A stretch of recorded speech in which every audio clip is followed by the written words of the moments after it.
very good evening, good evening, and welcome all to what is the Muscle Health Foundation Charity's 15th episode in Series 2 of our In Conversation with broadcasts, hosted by myself, Michael McGrath. By way of a quick refresher, these chats are informal, conversational in style, you know the drill, with interesting guests and personalities, chats that are designed to hopefully entertain, inform, inspire, and maybe lift some spirits. If this is the first time that you've tuned in and joined us, a very, very warm welcome to you all. I've got some quick shout outs tonight as well. So a quick shout out to the American Powerchair Football Confederation and also to the Scottish Powerchair Football Association and all members of the Aspire Hub, including, of course, our very own Muscle Warriors Powerchair Football Club. And about half an hour ago, I got a little alert that the Federazione Internazionale de Powerchair Football, that is the governing body of Powerchair Football worldwide, is also tuning in this evening and following the conversation. So we want these broadcasts, first and foremost, to speak to the charity's community, children and young people across the UK, between the ages of 8 and 28 who have the muscle wasting condition, muscular dystrophy. Plus, they're an opportunity, of course, for families to come together. So to all the mums and all the dads, uncles and aunties, brothers and sisters, PAs and carers, our charity friends, partners and supporters, welcome to all of you. And thank you so much for your continued support.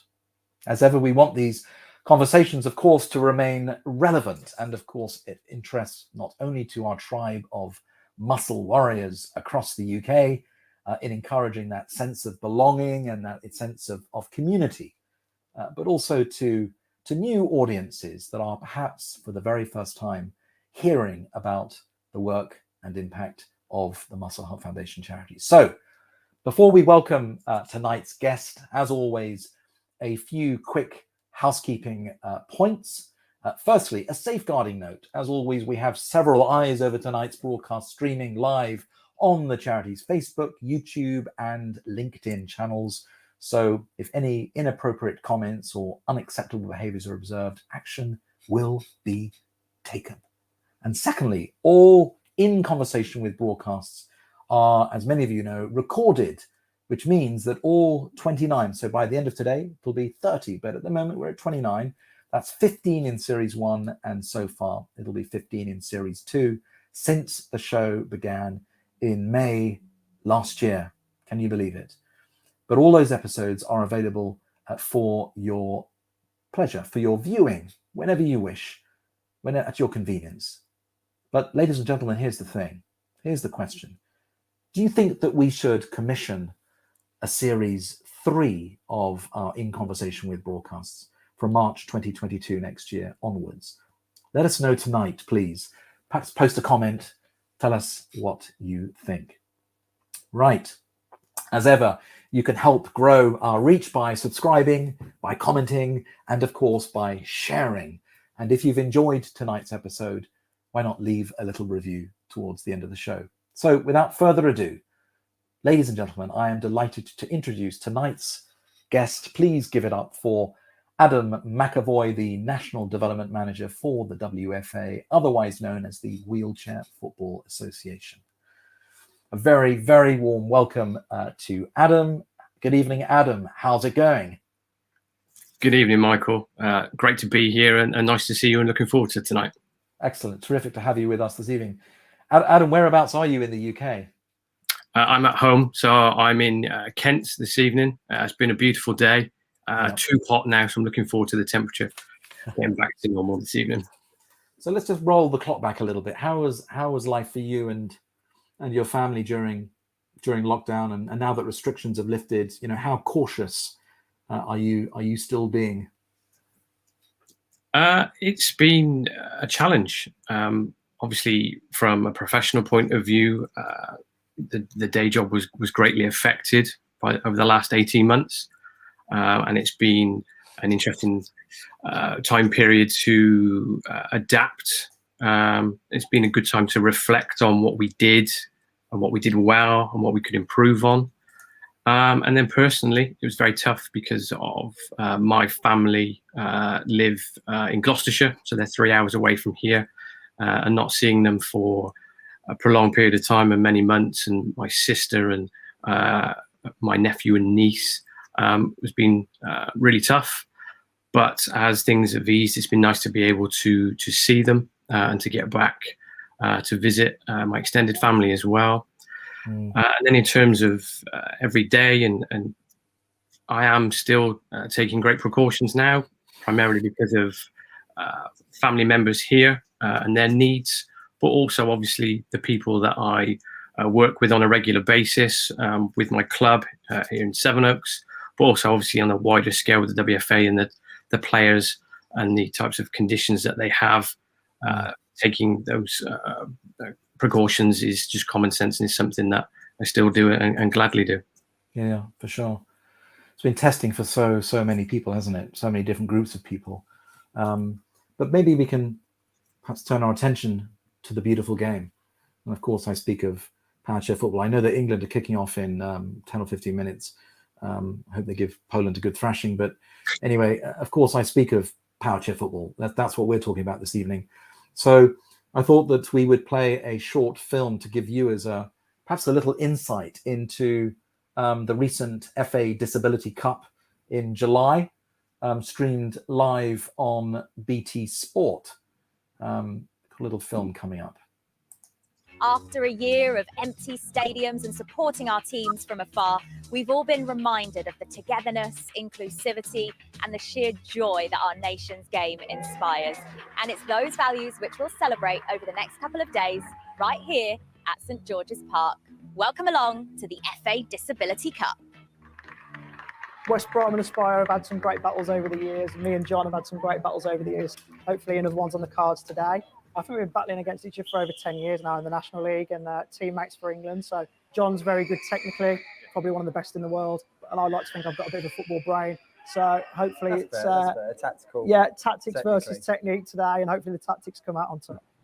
We're good friends off the pitch, but on the pitch we're rivals. We're rivals, enemies. Yeah. Hopefully we can put on a show and showcase what Powerchair Football is all about. West Brom are coming home with the trophy today, so that's all that matters. Have a good one. And so we go into penalties. No goals. Who hold their nerve now? First one here for John Bowling, England's captain, with Aspire's first kick of the shootout. Saved by his international colleague, Chris Gordon. Obviously, gutted with the result, and obviously I think set a good example missing the first one. Gordon from the spot scores. Advantage West Bromwich Albion. It's a start of hopefully many televised appearances. It's nice to win. First one off the back, live on TV. We've got bragging rights till the next time now, so all good.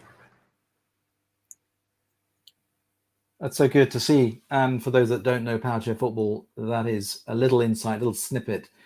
But Adam, I know that it was an extremely proud moment for all those involved who support, who champion the Powerchair Football community. What were your feelings actually? What were your thoughts when the FA Disability Cup was televised? I think from my point of view, and I think the wider community share the same opinion, really, that it was a fantastic opportunity for us, and a momentous occasion, really, not only for us, but for all the impairments that were taking part in the weekend, and to be part of the BT Sport coverage, to be featured, and to reach, I suppose, a mainstream audience for the first time was immensely special. Having that opportunity to broadcast and showcase the game, the players, the talents and the skills that they have, despite their physical limitations, and just showing how talented they are was fantastic. And all of the feedback, both from extended family members of mine, friends that actually tuned in to watch, they were all blown away by the abilities of our players. Technology's played a huge part, hasn't it, in terms of how it contributes to enabling players to participate? Hugely. You can go back 10, 15 years, and the origins of Powerchair Football were everyday chairs with half a car tire sawn in half and tied onto the front of a chair using string and rope. Yeah. So the evolution and the progression from that to the sport-specific chairs that we have now that are specific for our game, and it's just enabled the players to what they want to do in their mind, then they're now more able to do in the chairs that they have. And how many clubs are there around in this country anyway? So in England, we've got 40 clubs. Okay. We've got about 400 players, or a little over 400 players as part of those clubs. And that's the length and breadth of the country, from down in the southwest in Cornwall up to Newcastle in the northeast. Yeah, fantastic.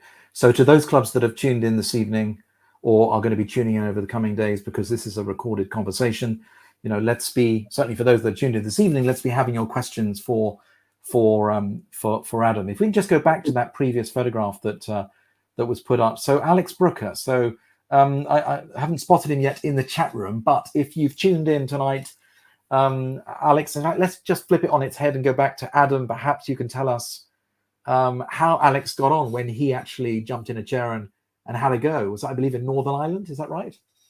Yeah, that's correct. So as part of some wider work he was doing with BT Sport around para football, Powerchair Football was actually featured, and he went over to Northern Ireland with Chelsea Grimes and took part in a session with some of the players that play for the Northern Ireland national team. And he wasn't particularly comfortable and good straight away. I know there was one point where he actually drove into the wall, but I believe that he got a little bit better as time went on, and it definitely helped shape his appreciation for the skills and the talents of the players. And he mentioned that when the game was taking place during the final. So is there an open invitation to get him back in a chair and see if he can avoid the wall?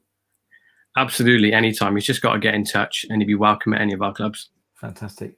And I believe it was West Brom who actually came away as FA Disability Cup Powerchair champions. And I've got another little short clip with West Brom's captain Chris Gordon lifting the trophy, and that was a fantastic moment for West Bromwich Albion Powerchair Football Club, I believe. We got a little clip coming up, I think. Chris Gordon, hands on the trophy, kisses the trophy. West Brom lift the FA Disability Cup, the Powerchair Football, for the second time. And this, for the Baggies, means absolutely everything.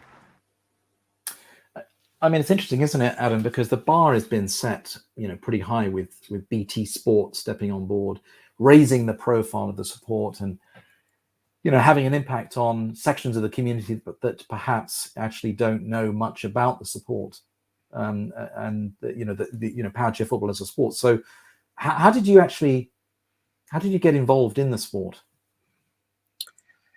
So going back a little while now. So yeah. I've been involved in Powerchair Football for nearly 10 years. So previous to Powerchair Football, I worked in disability sport at an administrative level. And my disability sport, the practical experience for me, came in the form of some blind football work over at West Bromwich Albion, ironically, when I was at university, and some wheelchair basketball and a little bit of cerebral palsy football. And then an opportunity came up to move to Kent as part of a role at a special needs school. And that was delivering some PE lessons and activity for the students. But also the big part of that was Powerchair Football development. So there was a school team that actually took part in the National League a few years ago. And it was to develop the team, but also try and expand the awareness and the reach of Powerchair Football across Kent. And that then slowly morphed into a role with the WFA as a regional officer, trying to develop the game across the south of England. Yeah. And then I've been involved ever since, and then became the National Development Manager in 2018. And then aside from that, I have my team. The school team then evolved into a community team here in Kent in Sevenoaks. And then we have the team that I coach on a weekly basis as well. I mean, it's fascinating to hear how the sport has developed. And obviously you have undoubtedly aspirations for the future development of the sport. And one question I wanted to ask was, is it perhaps a reality that one day Powerchair football becomes a Paralympic sport? I think that's what everyone, worldwide would want to see, to have that huge extended reach, across billions of people across the world, of the sport, and the levels of skill and the players involved and the countries that play. That has been a piece of work that's been worked on over numerous years by the staff over at FIPFA, and we've gone through processes before. We've gone through different stages and been unsuccessful, but definitely a continuing aspiration and challenge for us as a sport worldwide to try and reach. And I think it would be fantastic, the coverage that we would get from that. So come on then, wind the clock forwards. 5 years, 10 years. When I'm going to press you on this. Is it within the grasp of those that are instrumental in driving it and developing it that we're going to get there one day? I think we've got to be positive, and we've got to remain optimistic that that's what, that's the end goal, and that's what we're trying to reach. So, there is work to be done in certain areas, more development in other countries, working on some of the administrative areas, the anti-doping and those type of elements, which are very prevalent within Olympic sport and Paralympic sport. But we've got to remain positive that we're going to work towards that, and that's the bar that we're trying to reach. Excellent. It's good to have a goal, isn't it? We'll talk about goals a little bit later on. There's a little mention there to Jurgen Klopp. We'll talk about some goals. But anyway, moving on. Let's jump into the chat room. A few little observations, unashamed plug. Every time you can work Muscle Warriors Powerchair Football Club into the conversation, the Mallet family will donate £10 to the charity. Fantastic. That's very kind and very generous. Thank you so much. So Adam, you got to help me out here, okay? Happily. Question from, let's say, the Seven Oaks. How did you first get involved with Powerchair Football? I think we've answered that one. Hi, Liam. Good evening to you. I think he must be referring to you, Adam, on this particular comment. Blimey, who's that quote unquote handsome chap on TV? Thanks for that, Liam. Somebody said, Michael, if they managed to get Muscle Warriors PFC in the conversation. Yes, we got that one. Ross, hi Ross, good evening, down in Devon, I believe. Hopefully I got it right. Great chat, guys. Has some very fond memories from playing Powerchair football in the National League as a teenager. Ross, put a little comment back in and let us know which club you are involved in playing for. That'd be good to hear. So let's just wind the clock back. The Wheelchair Football Association, Adam, was formed in, I believe, 2005 to essentially govern the sport of Powerchair football in England, not the UK? No, because in terms of how the different football associations work within the UK, so obviously the Scottish FA, Welsh FA, etc. Yeah, we are just there for England, although we have helped support the Scottish Powerchair Football Association and our colleagues over in Ireland and Northern Ireland as well. So we've got really good relationships with all of them. And Wales? Yes, so actually we're trying to develop and support development of Powerchair football in Wales. And just last week, I was actually in Wrexham delivering a course to staff there at the football club with the intention of trying to set up provision there. And that would be the first club in the country. So we're going to continue to support them, and fingers crossed, both from myself at the WFA and the European Powerchair Football Association, we'll see activity in Wales in the not too distant future. That would be fantastic. That's great to hear. And in terms of its structure, in terms of the National League, so we have the Premiership and the Championship, right?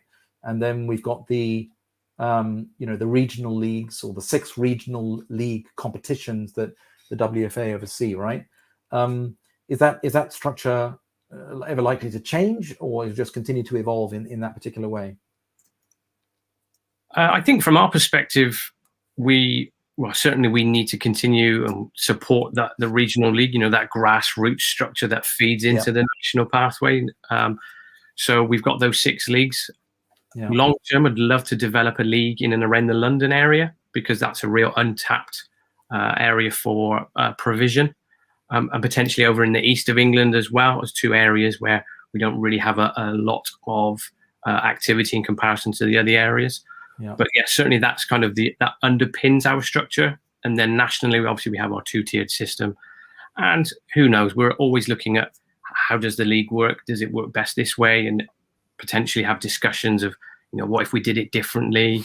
If it looked like this, looked like that, and just a bit of blue sky thinking now and again. For now, it works really well, and we're really happy with it as a structure. But we never rule anything out, and certainly be open-minded for things. So recognised by the FA, by the Football Association, as the sport's kind of lead organisation, and with the increasing growth of active participation in the sport of Powerchair Football, is there a deepening relationship between the FA and the WFA that recognises, for example, and I'm sure they do, the benefits of participation, the benefits of community engagement, the benefits of inclusion, and of course the benefits that come from actually playing a team sport. I've seen it, I've witnessed it myself, and it's something to behold. And improving confidence, communication skills, listening and responding, and so on. What's the relationship? How does the dynamic work between the FA and the WFA? So obviously the FA, the overarching governing body for football, and we sit underneath that in effect as the body and the lead organisation for the Powerchair specific element of football. And the organisation and the relationship has really improved and developed over the last few years. So most recently, they released their Grassroots Strategy for 2020 to 2024. And for the first time, the WFA actually featured as part of that strategy as one of their disability delivery partners, which for us is huge, because it's actually that recognition, and it's on paper as the WFA is recognised as a key partner of the Football Association. And that for us is fantastic. It shows that there's real buy-in from them to continue to support us and the format itself. And other things, the relationship has improved both on and off the pitch. On the pitch, the FA Disability Cup is a prime example of that. And some of the work we're doing around the talent pathway, so trying to spot talented youngsters with the intention of playing for England in future. Some off-field work around safeguarding, risk assessments, and funding and support and structures, all of which, when you combine that all together, a lot of it doesn't get, it's only the on-pitch stuff that gets recognised, but a lot of pitch work has been really crucial to put us in the position where we are now. Yeah, excellent. Tell us more about the FA's Disability Workforce Fund. When was that set up, and what does it do? So the Workforce Fund has been in place for a few years now, and that essentially funds not only myself, but the disability staff in the county FAs across the country. So of all the different counties, there'll be an officer there with a specific focus and remit around disability.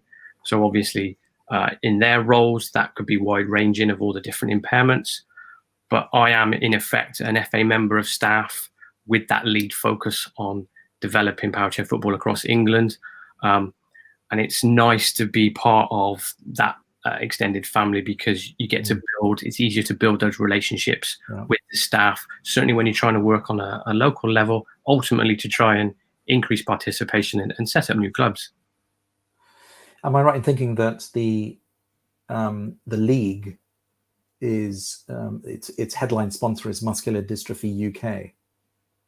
Yes, that's correct.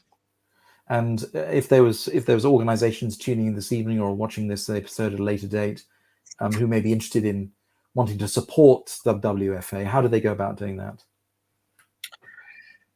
So the most immediate thing they can do is get in touch, whether that's primarily through the website.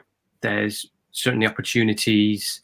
So Muscular Dystrophy UK are the National League sponsors certainly for this season. And then from next season onwards, we're looking for a new sponsor for the National League as like a headline.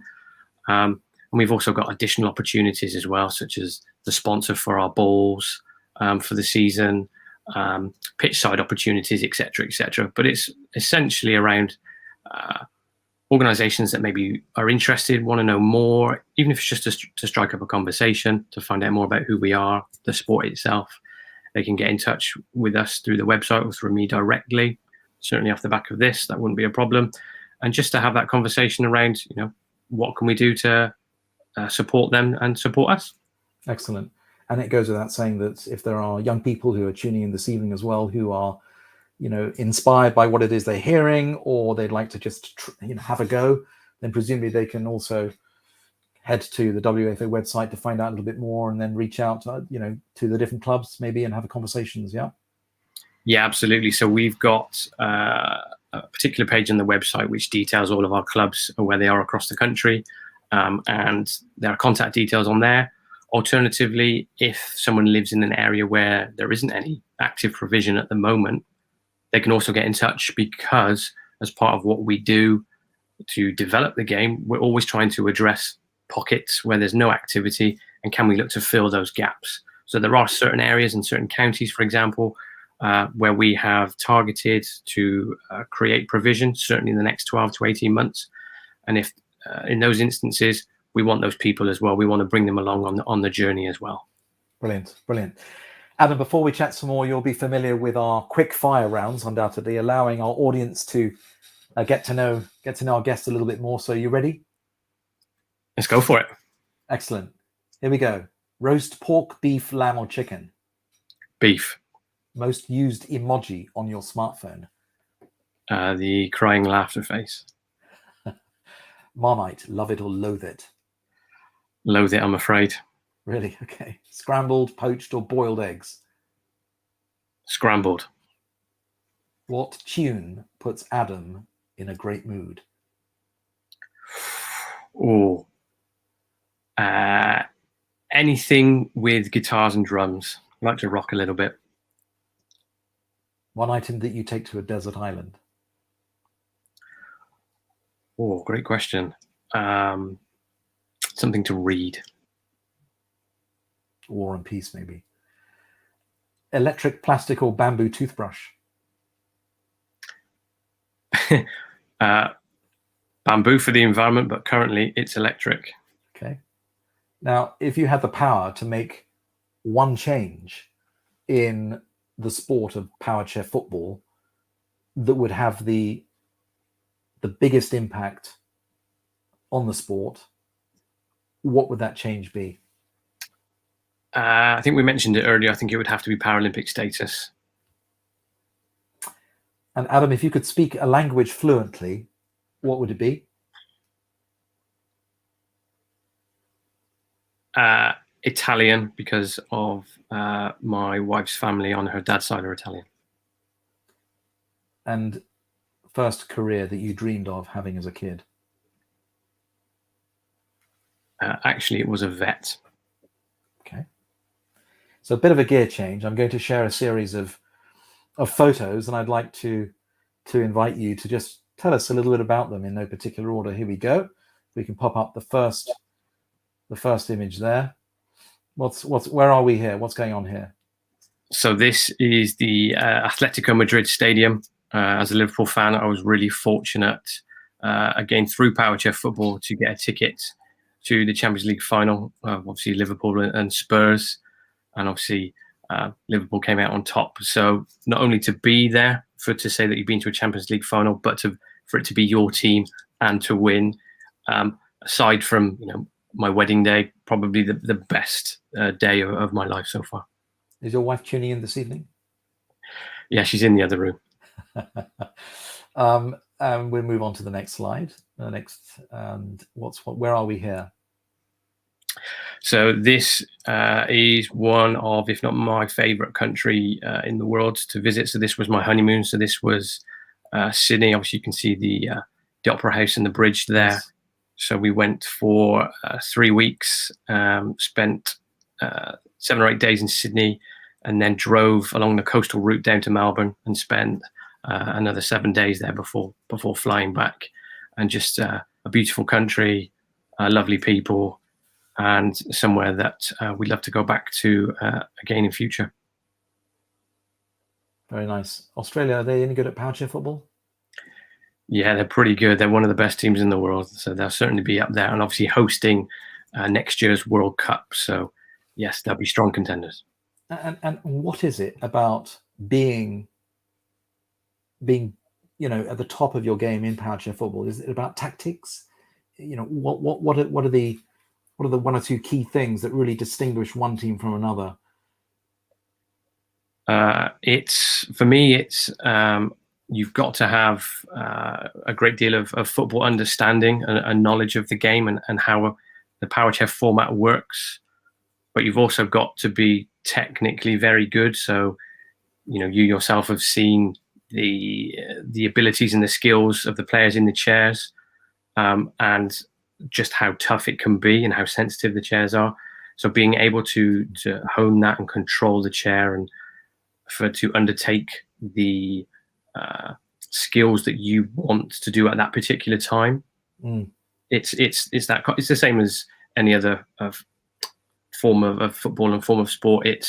You've got to be technically excellent, but also those that have got the best brains and make the best decisions quickly are those players that are the ones that reach the highest level.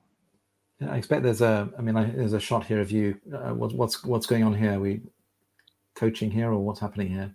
Yes, this looks like a halftime team talk. Maybe I think it's a set piece, trying to advise the players and trying to see if I can get them to come up with the answers and work out what the issue was that I probably recognised in the first half. For me, it's around trying to create young people and players that become good decision makers and make good decisions on the pitch. And this was probably one of those times where I'm trying to ask them what their decision would be if this scenario crops up. And that benefit that I talked about a little bit earlier about listening and responding, the benefits of playing a sport, a team sport. They are certainly. When I remember some years ago, I was invited by the then manager of the Muscle Warriors Powerchair Football Club to actually deliver a little team talk at half time. Right, I didn't have any beautiful little flip charts like you had there, but I just went on and talked to them about teamwork and listening to each other a little bit more and so on. And I think that's, again, when you look at all the different managers of all the different clubs, the 40 or so clubs in England, is there a coming together? Is there an upskilling in terms of being a manager and acquiring the knowledge to be a great manager? What are your thoughts? It's a big piece. It's quite a passion piece for me, this area around development of people, whether it's the players themselves or the coaches that are working with the players. Where we've been a relatively young sport, the main focus around development of coaches was around the key basics of just an introduction to the game, how it works, some of the basic rules, etc. But now over the last couple of years, where the technology has evolved and subsequently the talents of the players have evolved, we're trying to play a little bit of catch up now, if I'm honest, in terms of that development piece for coaches.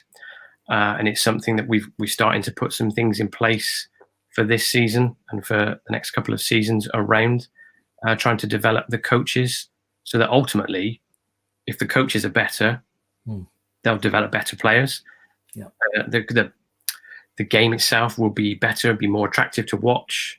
And it means that we'll have more potential players that are a high enough level to potentially play for England as well. So all of it has that ripple effect and benefit for what we're trying to do to drive the game forward. And I know that there are some outstanding coaches that live and breathe the sport and that really do lead by example. I know that one or two of them have been spotlighted at your Wfa Awards. Is that a national event? Is that an annual thing, is it? Yeah, so every year we look to hold an end of season event whereby we look to honour those that have won leagues and competitions, scored goals, but also coaches and people that give back to the sport through obviously the Barry O'Leary Award, and to really highlight the work that people put into our game. So obviously an important fuel to keep us all going at this particular time is food. We're going to jump onto another slide here because I know that what's happening here is this your culinary skills coming to the fore? Yeah, something like that. So obviously I do like to cook now and again, and obviously the last 18 months where there wasn't a lot of opportunity to be out and maybe have people cook for you gave me a chance to maybe do a little bit of cooking and baking myself. So you've got a few different examples there. Primarily, you can tell I've got a bit of a sweet tooth there from some of those images, but just gives me a chance to try something different, to relax, and to ultimately enjoy the fruits of my labor. So is that a pack of Maltesers on top of that? Is that right? And actually, the base is made up of Maltesers that have been blended up as well. So, fantastic. Not great for the waistline, but very nice to eat. Excellent. Very good. Very good. So, moving on from food porn to Alexander Johnson Photography. So, tell me, I believe this organization, I believe, is based in Leicester. A photography company specializing in sports and events photography. Is that right? Yeah, Alex is fantastic. So I've known Alex for a few years now. She got involved in Powerchair Football through some work she was doing in Nottingham with Nottingham Wfa and Ricky Stevenson, and then she came along to photograph the National League, and it's something that she's really enjoyed. We love her work. And the relationships just developed from there. And, we see Alex 3-4 times a year, and she always provides great images for us. And, very recently she's decided to give back to us as well. Fantastic. Now, this is the next section here is a little shout out actually to them. So we go to the next slide. That would be great. And this is a special shout out to Alex, to Krisha, and hopefully I pronounced that correctly. And to Richard, and they're doing a whole lot of running, I gather, very, very soon, raising funds for the WFA, raising funds for the Wheelchair Football Association. So really on behalf of the Powerchair Football community, on behalf of the Muscle Foundation charity, and all of those that are tuning in this evening, do you know what? If you can make a little donation in support of what their efforts and what they're doing, that would be amazing. Just to Alex, to Krisha, and to Richard, you guys rock, and keep up the great effort, and thank you for supporting the WFA. So Adam, I've got to ask, where is your happy place? I think I've got a bit of an idea as to where this is. It would either be twofold: locally, or certainly in this country, it's anything to do in the countryside, so going on walks with my wife, or further afield, it would be back in Australia for sure. Just two places where I've been able to, whether it's the countryside or Australia, where switch off, relax, and just enjoy where I am and what I'm doing at that particular time, which for me is great. Any particular parts of Australia? Yeah, so the Sydney area, just loved it. It was wonderful. But then also, we did travel down to some of the coastal towns as well, and it's so very quiet and beautiful, and the beaches are incredible. One place we stopped off and we saw just a kangaroo just going about its business on its own, and just that type of environment where we don't get that here. So for it to be so different was something else. That's nice. So for all those that have tuned in this evening, if you've got any questions for Adam, please pop them in, post them, and we'll pick them up in our chat room. So you can post on either Facebook, you can post on YouTube, or you can post a comment or question on LinkedIn. So Adam, moving onto movies. Come on then, let's talk briefly about flicks. So you've got some favorite movies? Yeah, so I'm a big Marvel fan. So in terms of obviously the genre itself and all the films that have come out over the last 10 to 15 years, I'm a huge fan of them, and very often go to the cinema to see them. And one of my favourites is Saving Private Ryan. I'm into history and certain elements of the war films, and just as not only as a film, but the cinematography and certainly those opening scenes of the soldiers, for those that have seen it, that are then rushing onto the beach, really, really powerful, and a film that is definitely there on the top of the list for me. I'm sure that you enjoyed, like many did, and I certainly did, and I've watched it 2 or 3 times now, actually, the film Dunkirk. Yeah, went to the cinema to see it as well. That's another one. On the big screen, yeah. So it's that time again for our second quickfire round. So Adam McEvoy, here we go again. Adam, what's your hidden talent? Oh, hidden talent. I used to be able to break dance a little bit. Maybe not so much now. Really? Okay. Yes, a bit. Are we going to? Maybe not tonight. We'll do that another time. The last text message you sent. To my colleague and friend Ian, who's one of the coaches at Sevenoaks, around equipment and the shed. And if you could win an Olympic medal for any sport, real or fake, what would it be? Oh, that's a great question. Because I'm not a fan of heights, the 10-meter diving board. Okay. And tonight's dinner, who cooked it for you? I did. Okay. What was on the menu? What was on the menu this evening? We kept it simple tonight, obviously in preparation for speaking with your good self. So it was a tuna pasta bake. Nice. With a variety of veggies in that bake. One thing that Adam McEvoy does to relax. Oh, to relax. Sleep. Lasagna, loathe it or love it? Adore it, especially my father-in-law's. An Italian man makes a wonderful lasagna. Come parli italiano? Very little. Not as much as you do. Do you know how much I rehearsed that? If someone were to play Adam McEvoy in a movie, okay, who would you want it to be? Oh, someone far better looking than myself. That's a great question. Tom Holland. Best bit of advice that you'd give your younger self? Work hard, be nice. And one thing that you're excited about that's coming up this year?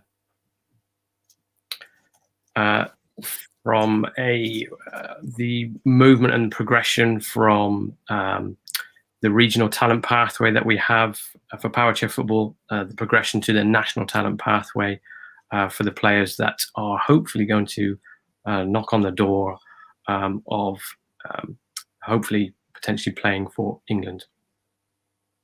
And just in terms of the stable of players, that how many players now do you think have reached a certain level where they are potentials for England?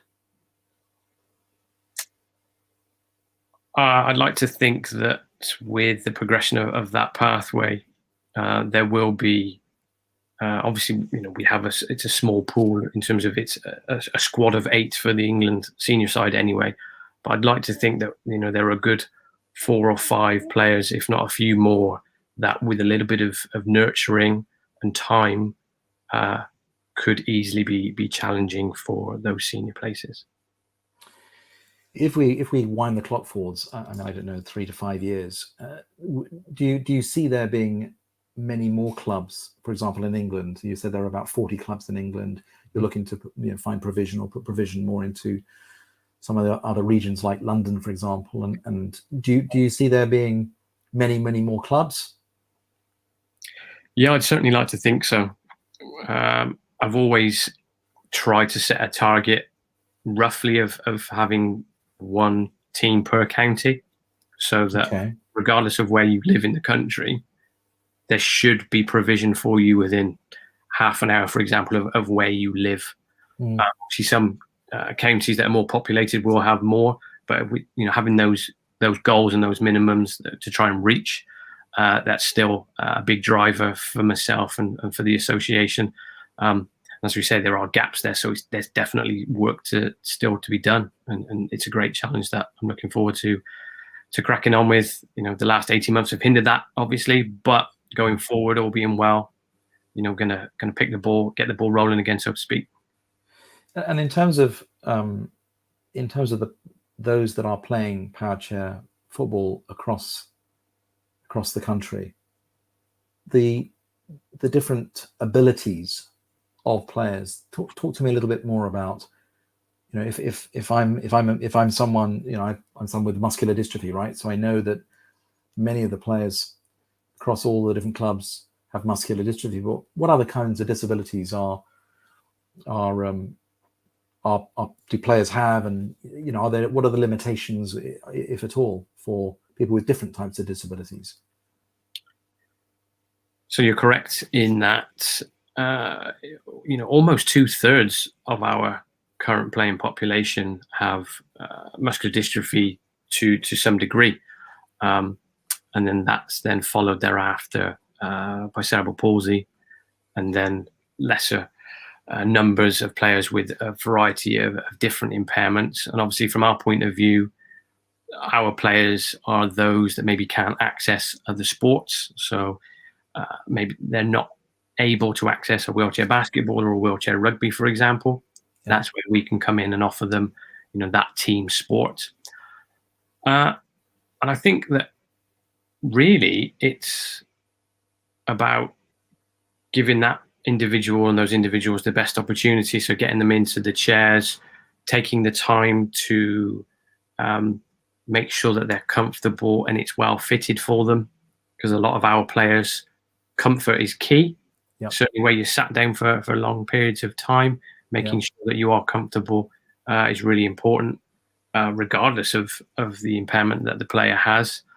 And then working on the chair skills and honing those, but also utilizing the chair itself, and obviously now the technology that, dependent on what disability you have, the chair can be modified and adapted to meet your needs. So it's really around taking the time to obviously get used to and get more knowledge on the individuals, what they like, what they can do, what they can't do.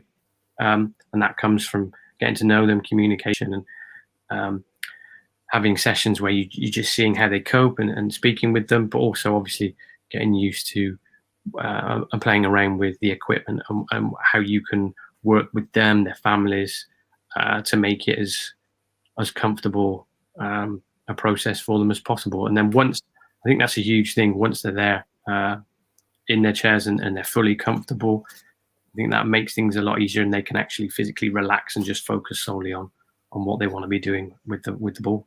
There's a couple of things in my mind I just wanted, as I was listening to you. One was around, that important relationship between the manager, the coach, and particularly new players, in bringing them along and enabling them to worry less about perhaps their disability and focus more on, as you say, playing the sport and enjoying the sport. And I know that certainly with the Aspire Hub and Muscle Warriors Powerchair Football Club, as an example, the club could not function without the amazing support of volunteers. And I'd imagine that is the case for all the clubs. Hugely. Yeah. We're no different from any other sport, whether it's disability or running formats of football or any other sport. The volunteer network really drives sport forward, and we're no different. People are so valuable, and I think it's important for us to recognize that they're giving us their time, and that's such an important commodity, in this day and age. So making sure that we value them and give them the support they need, alongside, giving them that little bit of education and guidance so that they can become more comfortable in the environment. Without them, there would be no clubs. Without them as officials and coaches, there'd be no teams, there'd be no games. So they really are the bedrock of what we do, very much so. So, Adam, if you could invite a couple of celebrities to your home for, I don't know, a pot of tea or a beer, whatever, to help lift spirits, who would they be and why? Well, we touched on him earlier on. Definitely, as a Liverpool fan, Jurgen Klopp, because of the success that he's brought to the club, and also just the way that he manages his people. And in addition to that, I think someone maybe from the past, so someone like if we're going back to the war, a Winston Churchill, for example, for another, you can kind of sense my direction in terms of leadership and management, and that's my focus and my bag. So those types of people would be great just to pick their brains and sit back and listen. So let's just shine a spotlight then on Jurgen Klopp. You talked about the way that he manages his people. I was doing a bit of research, and clearly he's an individual who is a master of appreciation. And he gave a very interesting interview. There was an interview that was conducted by a management professor, somebody called Ralph Lanwer. I don't know if you've come across this. And this was an interview that was given with a publication called Business Insider, explaining what makes Jurgen Klopp so successful and why perhaps he should be a role model for all managers. And I was trying to think about context in the Powerchair Football community, and if there were some strands that could be drawn down from, for example, Jurgen Klopp's management style and his leadership skills. But there's a wonderful quote where this particular professor, in his interview with Business Insider, said, quote, "Jurgen Klopp combines many qualities of a good manager. He's insanely charismatic, but doesn't take himself too seriously. He puts his players in the foreground and makes them better as a result."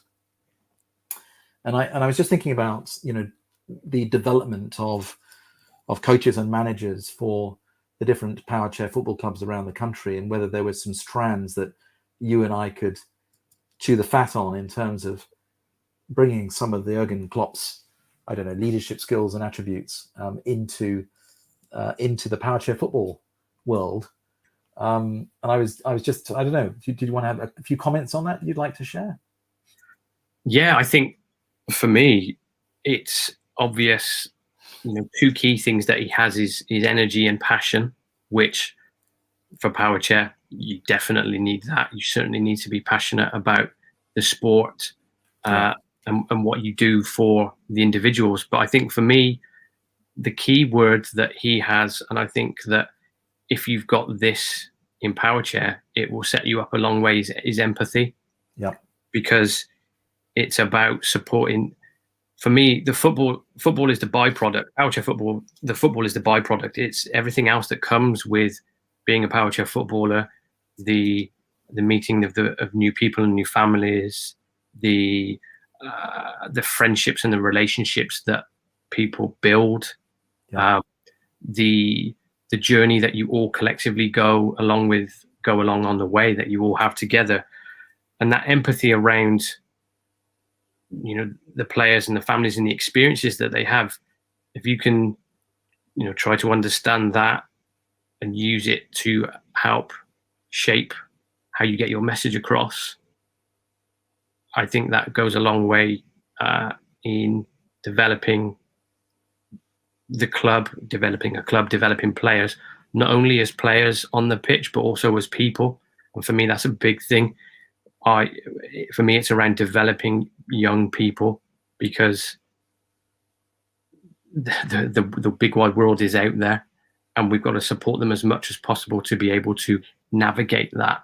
And if we can use football, and if I can use football as a tool to be able to support them on that journey, then that's my contribution, and that's what I'm passionate about doing. That's a great answer. I would add to that the power of community. So empathy, I absolutely understand that. I get that totally, but also some understanding in terms of the power of community, and by that I mean, for example, within the context of Muscle Warriors Powerchair Football Club, which is perhaps a little different, different by how it's made up, but the phrase "a family within a family" has been used to describe the club, which is interesting. But just going back to some of Jurgen Klopp's leadership attributes, I mean, there's lots been written about this, right? But I picked out a few that I thought were kind of relevant to the conversation and relevant to what you've just said. One was around allowing people to have freedom, and what that means to perhaps somebody with muscular dystrophy for the first time sitting in a power chair and experiencing the thrill, that first moment. Another was around always having a response, so being ready, as a coach or as a manager, to be able to respond, to any particular questions or things that people put to the players. Relationships with others are everything. This is one of the key things, the interplay of relationships between coach, between volunteers, between those who are there to make it happen. And when I say to make it happen, I mean from the moment that a family leaves their front door, the loading of the power chair, the whole business of getting into the vehicles, into their vans, getting to the destination, unloading. There's a whole process before that moment in time where they're in a power chair and off they go enjoying their sport. And the other one, which I get the sense from you in terms of how you're developing the sport, is leading by example. And I spoke earlier about Jurgen Klopp's observation about being, insanely charismatic. You do need some level of charisma, I think, in terms of managing all these, managing or doing the job that you're doing. That's for sure, in terms of the development strategy and driving that forwards. But any other observations just on I think the point that you made about empathy was extremely well made. Any other observations that you wanted to share? I think it's about, you talk about that family element, and we talk about it as that, even whether I talk about it as the WFA or my club at Sevenoaks, that Powerchair Football family. I think it's about bringing people along everyone along that same journey, and if you get them to buy into that journey, and this is where we want to go, and this is how we want to get there. If they buy into that, I think that then helps make that process a lot smoother, and you get a lot more collective support as well. So I do think that is one of the strengths of our game, is that family element, and trying to, it's for the benefit of everyone, regardless of disability that you have, your background. As soon as you get there, we're here to play, and we're here to be footballers, and we're here to try and do the right things and be good people. And if you get that, I think that certainly makes that process a lot easier too. Speaking of having our spirits lifted, who makes Adam McEvoy laugh? My wife's pretty good at making me laugh, to be fair. Whether it's with her or at her, it varies dependent on the situation and the scenario. But I do enjoy laughing. I think it's a great way to relax and unwind. And certain comedians, I've been to see Alan Carr and Jimmy Carr, but I like others such as Peter Kay, and also some of the older classic, fantastic comedians, such as Billy Connolly, Richard Pryor as an American comedian as well, that just, they can tell stories and put smiles on your faces. Yeah. Tell us about one or two goals or aspirations that you want to achieve in your life, Adam. I think professionally, it would be that continued development of the WFA as an association, grow the sport, raise the awareness of who we are and what we do on a wider scale, get more people involved, change it from certainly the National League, for example, as just rather from a competition to an event and a great product that's really great to watch.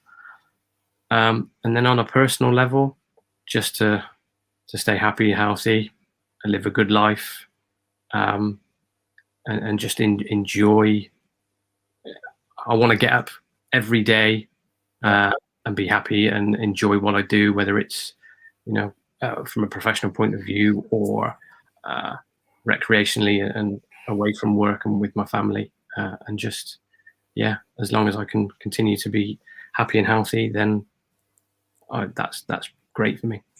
Happy and healthy. Adam, you've been a brilliant sport. One thing I'd like to ask, which is our final question, if there was one thing that we can all do perhaps to make the world a better place, what would that be?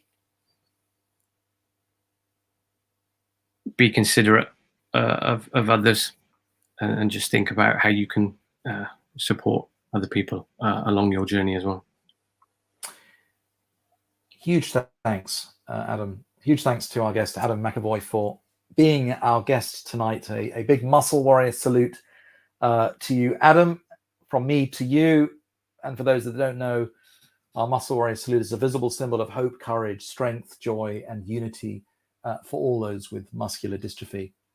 As always, if you've enjoyed tonight's episode, you know what you need to do. Please, please, please, can we invite you to perhaps make a little donation so the Muscle Health Foundation charity can continue with its virtual Muscle Dream program activities, doing lots of those at the minute. And Adam, as is the custom, I've got to ask you, sir, that if you know someone whom you think might be a really great guest for a future In Conversation With episode, please do have a think and let us know. I'd be very grateful. So, Certainly. Thank you. So here we go. Drum roll. Breaking news. We're back on Wednesday, the 29th of September for what will be episode 16. So there's the diary date alert.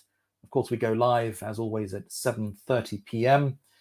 And in this episode, I will be joined by Dr. John Ray Hasty.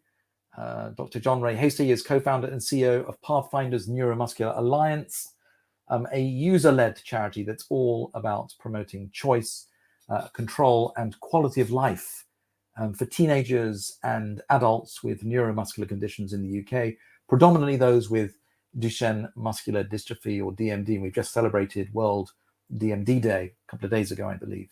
And John himself was diagnosed with Duchenne muscular dystrophy when he was 3 years old, and over time he's lost most of his muscle function. Today he's actually now almost paralyzed and relies heavily on a ventilator to just breathe. John is a patient advocate and activist. He has a PhD in government from the University of Sussex. And when we chat to him, which I'm looking forward to very, very much, we'll learn more about a fascinating documentary that he made about a journey around the UK and Europe to meet other adults living with Duchenne muscular dystrophy. Wednesday, the 29th of September. There's the diary alert. Once again, on behalf of the Muscle Health Foundation, our big thanks to tonight's guest, Adam McEvoy from the WFA, the Wheelchair Football Association, and to our volunteer StreamYard studio team, to Nick and to Kate for making it all happen behind the scenes. You guys rock. Thank you so much. For now, have a great rest of the week. Bye-bye for now.